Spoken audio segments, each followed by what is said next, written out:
welcome to episode 1 of Your Best Run. And in this episode, me, Chevy Ruff, for those who don't know me, your running and strength coach, I'll take that. I am going to be guiding you through, in today's episode, we're going to be talking about comparison, and comparison being the thief of joy, and how you comparing yourself to other people, the internet, younger versions of yourself is going to stand in the way of you making a comeback to running, whether it's post-extended break, whether it's post-injury. But there's also some nuggets here if you are new to running and want to think about how you can stay consistent from a mental performance point of view. What is that? I'm going to keep that in. This is one take business. Good luck, people. So we're going to do that. But firstly, let me just introduce you to the podcast. I'm super excited. It's 2025. I've been working on this podcast since 2018. I actually recorded a load of episodes back in 2019, I think. Camera setups, the whole works.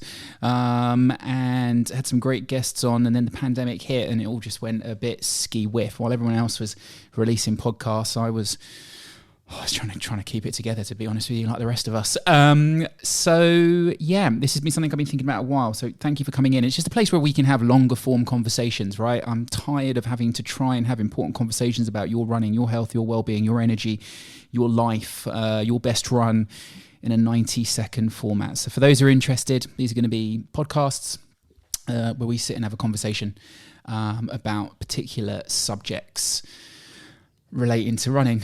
You guessed it. And what was I going to say? It is really important as well. And I do want to be straight with you. You know, I'm going to be a bit direct. I'm going to be a bit gritty here and there. Gritty, that's a good word, isn't it? I am going to be a bit straightforward with you guys, though, where possible. And it is really important that if I ever do touch a nerve, that you reach out and, let's talk about things. Let's debate things. But I've got to cut through the noise, and we all know there's plenty of that online. And so I want to try and be the coach in your corner that I am with my athletes in person, which is honest, which is direct, but still empathic and really kind of understanding of the human being before the runner. Also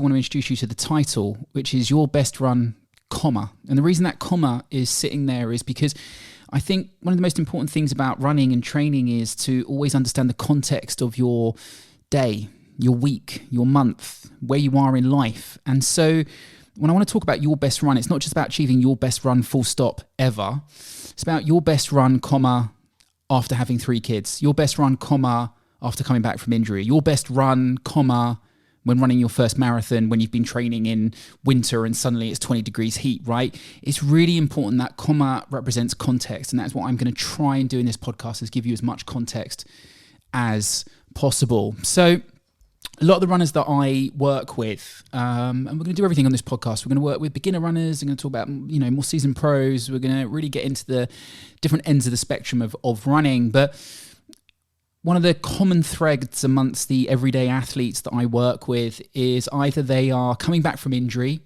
and trying to find their confidence again, and they want to do things differently this time, or they're coming back to running after an extended break. A lot of my audience, I'm 44 now.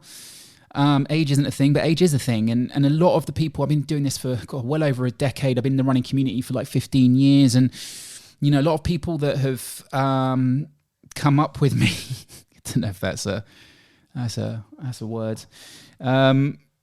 A lot of people who've been through running with me now, we've been through 3 cycles, right? We started out running together in our 30s. People might have started following me, for lack of a better phrase, or kind of knowing of me, or been to one of my workshops, been to one of my talks, or got coached by me, when we were in our 30s, early 30s, late 30s. And, life is different now as we start to move through the decades. And again, going back to that comma in your best run, context changes. So a lot of the time I work with runners who are making their way back to the miles, right?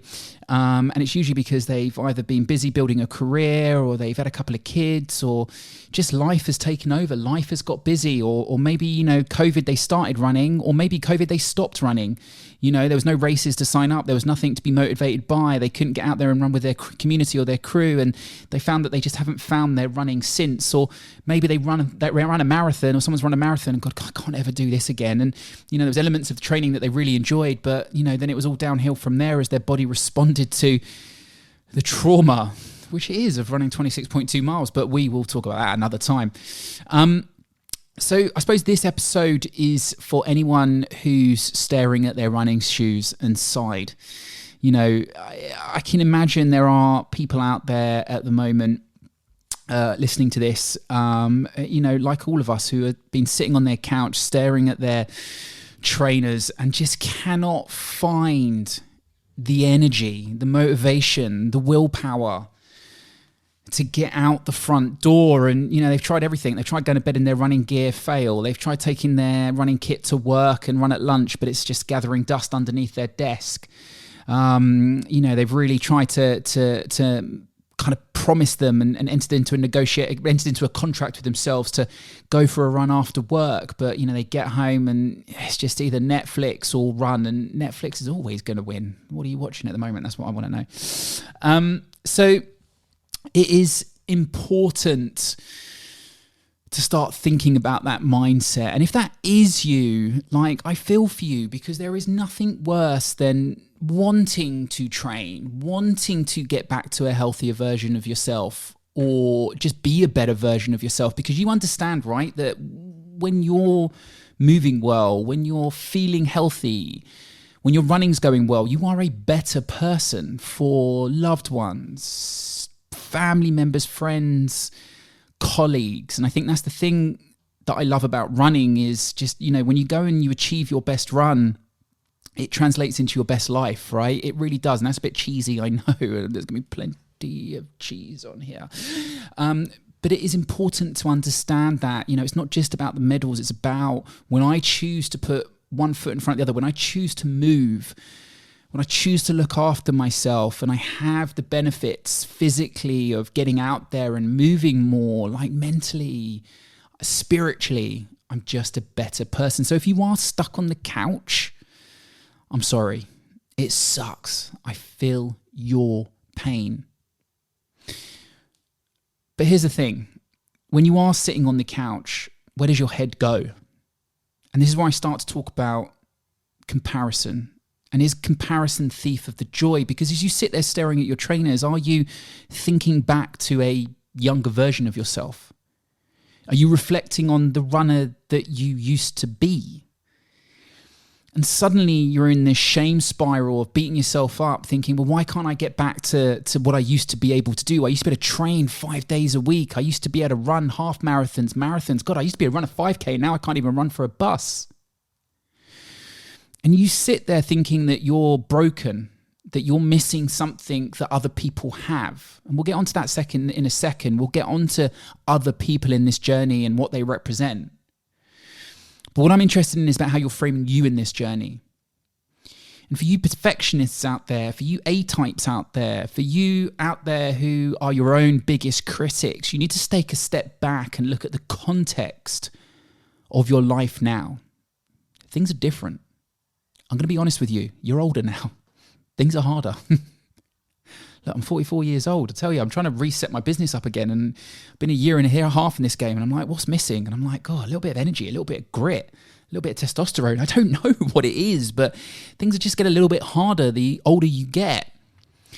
And, you know, your bodies have been through hard times to be able to build the life that you are living. And I always use the example, I was coaching a mum of 3, and we had to kind of, her running was like stop, start, because she always got lower back issues.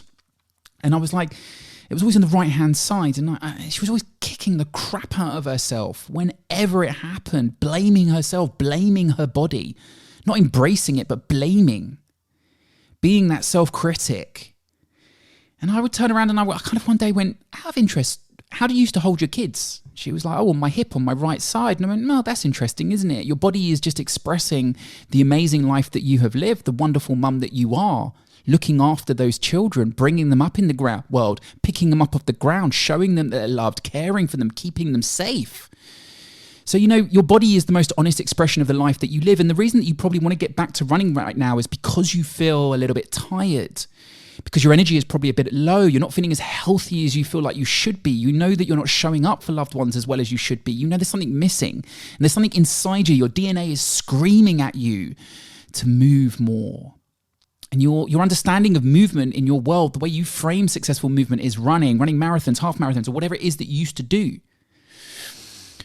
And it's important that you listen to your body right now. And it is just expressing to you, whether it's tired or it's got no energy, that, hey, we're in this place right now because we have been working hard to build the life that we've been living. The reason we got that promotion is because of the hard work and energy that we put in, and we had to step away from running to be able to have that juice in the tank to be able to get to where we are now, or raise our kids, or whatever it was, get through COVID, look after a sick loved ones. The list goes on and on and on, just keeping your head above water. So I just want you to take a moment and think, look, it's important to stop comparing yourself. This goes to the comma again, to a different life. This is your best run today, not your best run in a time machine 10 years ago, 5 years ago, with the body of a 30-year-old versus a 40-year-old, or a 35-year-old versus a 35 versus a 25-year-old. You get what I'm saying. Life is different now. The context of your life is different now. You have different responsibilities and energy demands. So you have to stop looking over your shoulder. You have to stop comparing yourself to a younger version of you. And here's the thing, I kind of say this as well sometimes. People are comparing themselves to a version of themselves that was training 2, 3, 5, 6, 7 years ago. And I'm like, you're kind of looking at it all wrong as well, because the person you're comparing yourself to is someone who was on a training plan or on a regimented structure, and that structure was unable to stay sustainable for the long term. So you're comparing yourself to someone who necessarily wasn't the brightest athlete, right?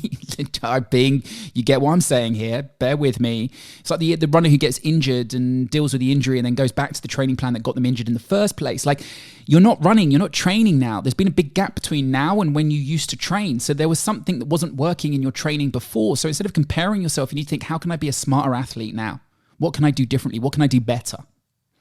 So stop looking over your shoulder. Stop comparing yourself to the past, to a younger version of yourself, and let's start looking forward. But there's one more note to make here, is while you're sitting on the couch staring at your trainers, something probably happens. You probably reach for your phone and you probably start scrolling. And as we know, in 2025, everyone and their uncle is running marathons.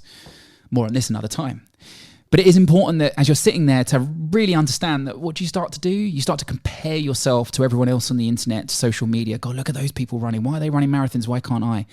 Well, the context of their life is different to yours. That social media influencer that you're following that runs all the time, this is all they do. So they have the time to be able to put together content that shows that they're running all the time. Doesn't necessarily mean they are running all the time, but you know what I'm saying, right? Or there are people who are training, but their lives are different. They're at different stages in their life than you. Their context is different to yours. So while you're busy wasting time and energy looking at them, comparing yourself to other people, wishing you could be them, you're wasting valuable energy that you could be putting into yourself, into figuring out what could work for you moving forward, to execute a plan. So stop comparing yourself to the internet. And my thing about the internet is, look, let's think about what you're consuming. Our body responds to the inputs we place upon it. If I'm really anxious at midday, I might have anxiety. That's a very real thing. I have social anxiety. It's hard for me to walk in a room full of loads of people. So, I've got a lot of love and time for people who are diagnosed with anxiety. But there is another thing here as well, which I'll ask my athletes, if they're feeling really anxious at about 11, 12 o'clock, I'll go, how many coffees have you had? Oh, about 4 and a Monster. Okay, so look, I'm not saying you haven't got anxiety, but shall we just think that maybe your body is responding to the inputs you place upon it? And let's change the inputs and see if your body responds differently.